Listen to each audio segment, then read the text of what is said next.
alla festa. E adesso mi aiutate a salutare Nuoro. Guardate che meraviglia. Che meraviglia.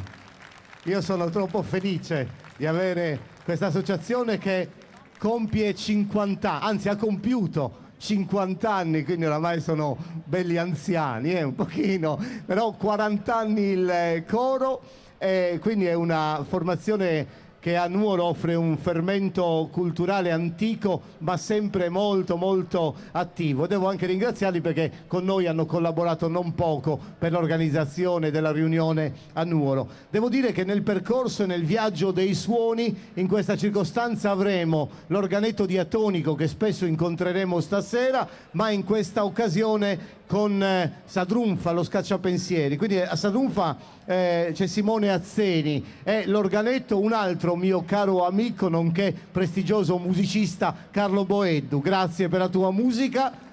Evviva con su Nugoresu Anticu Nugoro Ortobene.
Cari amici, grazie per tutto il vostro impegno, per ciò che rappresenta il vostro abbigliamento popolare, i vostri suoni. Grazie ragazzi, accomodatevi pure, così andiamo avanti e ci spostiamo. La bellezza, lo diciamo sempre,